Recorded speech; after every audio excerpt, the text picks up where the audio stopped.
Chapter 2. Going to College. As I packed my bags for college, the weight of leaving everything familiar behind weighed heavily on me. I felt a sense of dread in my chest. As I thought about leaving behind the only family I truly connected with, my aunt and cousins. But what choice did I have?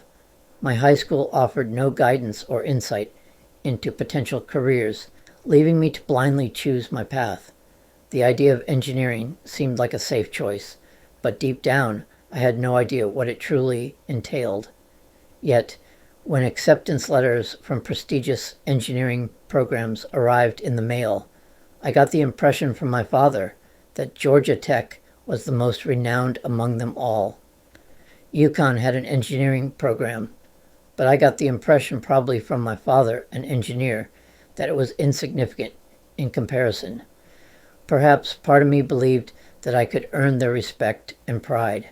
My parents always preached about the impact of every decision, but little could anyone know just how transformative my life at Georgia Tech would be. As my parents drove away from Georgia Tech in Atlanta, Georgia, leaving me behind in the unfamiliar campus, I realized that I felt free from their presence, both physically and emotionally. My parents had been indifferent, limiting contact, but what little contact I had made me always want to get away.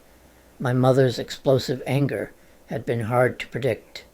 That had forced me to climb tall trees for the freedom of being hidden, or I had hiked or hung out in the woods if I was not with friends. What I missed now were my cousins, Barbara, Dan, the younger cousins, my aunt, my aunt's daughters, my first cousins. When I first came to Georgia Tech and started to engage in the orientation progress, I became radically aware of my loneliness. It's not like I had left behind close friends. There was Paul, but he had moved away, and we had not been hanging out like in the past. Somehow the loneliness was oppressive, frightening. Was it because I couldn't hide in the woods? I had an inner dialogue of thoughts, trying to make sense of things, trying to figure out what I was feeling. This inner dialogue was forced upon me. I was curious to figure out what I was feeling or experiencing. With what I know now, I could say that I had been engaging in dissociation. I was detached from thoughts and feelings. I couldn't figure out what had prompted the sudden reflection and examination of my thoughts and feelings. I wrestled with the fact that I had been alone quite often. It was partially true that I didn't have the comfortable escape into the woods. College would be much more complicated and challenging than high school. Right? Yes, Georgia Tech accepted only the best of the best from high schools across the U.S. It was easier for residents of Georgia to get into Georgia Tech, but staying and graduating was another matter. I needed to have some connections, people I could talk to. Plus, I am an adult now. If I wanted a normal life with my own family, I needed others. Why had I been more aware of not being able to find anything to say to others during orientation?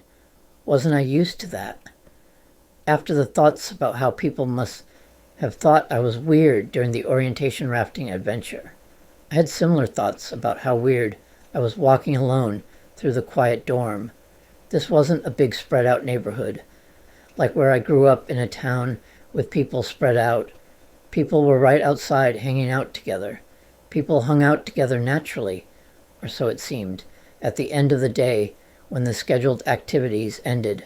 What if someone came back into the dorm or walked downstairs to the empty TV room and other empty activity rooms? What would they think of me, the weirdo, all alone? Ironically, it was good that I felt so uncomfortable. This would push me to join a fraternity and to seek counseling. I didn't have to look far. I immediately sought help at the Counseling and Career Planning Center. I had a sense of purpose and determination. The urge was inescapable. I had been comfortable being alone in the past, but now I was determined to change that. However, it took enormous courage for me to make that first step towards counseling.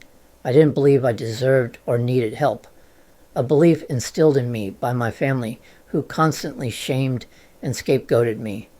The counselor gave me the MMPI test to assess my mental health, and it revealed a distorted result due to my upbringing. I had always been made to feel like there was something wrong with me, so if the test showed no abnormalities, I would have dismissed my own struggles as insignificant compared to those with real problems, seeking help, and I projected my own beliefs onto this psychologist that I was just getting to know. I moved from one engineering program to another as I learned more about each of the different engineering majors, and then landed in electrical engineering with a specialization in computer engineering and a minor in psychology. While I did remain in counseling with the same psychologist for the full 5 years, it didn't take long before I noticed radical changes in my ability to communicate, connect with others, make friends. I had joined a fraternity thinking that this would help me fit in with a group and create opportunities to make friends, connections. Nearly a year and a half into my program at Georgia Tech, I was walking with David, deep in conversation with a friend who lived in the room across from mine. We talked about our future goals and aspirations, and he revealed a hidden desire to work in restaurant management. Though he had been told that an engineering degree from Georgia Tech was more prestigious, his heart longed for something else. As we continued to talk, I suddenly had an epiphany dawning on me like a beam of light. In a moment of clarity, I asked him a simple yet profound question. Do you truly want to do engineering for the rest of your life? It was the first time I had actively thought about choosing a career based on personal passion and fulfillment rather than societal expectations or financial stability. Through this conversation, I came to realize that our professions and occupations didn't have to be just a means to an end. They could bring us joy and fulfillment on their own. My friend's response showed me that he wasn't truly happy with his career in engineering. He made the courageous choice to leave Georgia Tech and chase his dream of managing restaurants. This experience taught me that it's possible to be in the wrong job or career if it doesn't bring you satisfaction and purpose in your daily work life. Halfway through my engineering program, after having come a very long way in developing social skills, learning to communicate, building self-esteem, and in overcoming my social anxiety, I told my psychologist/counselor I would have that same psychologist for the entire 5 years at the university, that I didn't think I was in the right field. Growing up, my father had told me that childhood was the best time of our lives because we had none of the stressors he faced, so I had no idea that one could enjoy what one was learning and what one would do in their career. Why had this never occurred to me that the actual activities that people do on their job could be enjoyable and could be matched to our interests? So my counselor gave me a career interest inventory. This matches one's interests with those in various fields. This considers how one might enjoy spending their time, the activities that we find or might find interesting. I scored highest with careers in 2 theme areas. First, social careers, and the second highest theme area based on my scores was creative. Engineering, I noticed, was grouped in realistic themed careers, which made sense. The design aspect of engineering was not reflected in the actual tasks of an engineer. The experience of therapy while attending university was both transformative and eye-opening for me. The psychology courses I took only deepened my fascination with the human mind and behavior. I was amazed at how much understanding psychology had provided during my sessions with my psychologist, and I felt a strong desire to use this knowledge and my empathetic nature to assist others, my passion for social work went beyond just the academic aspect. It aligned perfectly with my personal values and desire to help those in need. Growing up in Atlanta, I couldn't ignore the poverty and homelessness that plagued our city, and I saw social workers as the ones making real change in these communities. It was more than just a career choice.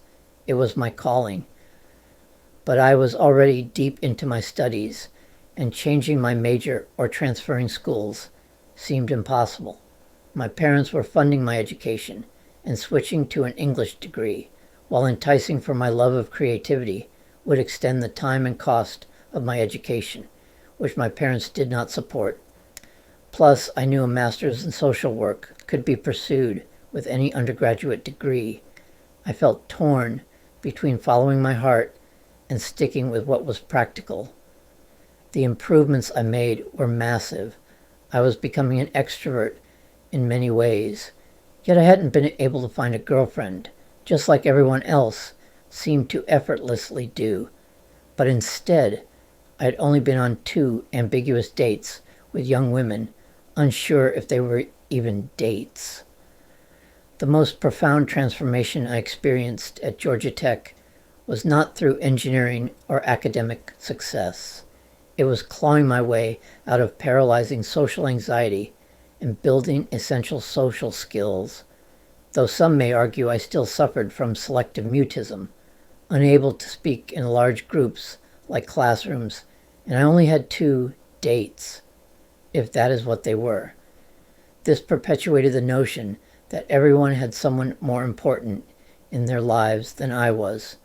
The lingering feeling of inadequacy haunted me and made me feel that I would never be good enough to be the first choice for someone. I still felt like it was true what my parents had said about my cousins, that they had their own lives that were more important than what I could offer. I also discovered a profound capacity for empathy. I would have to learn to control that.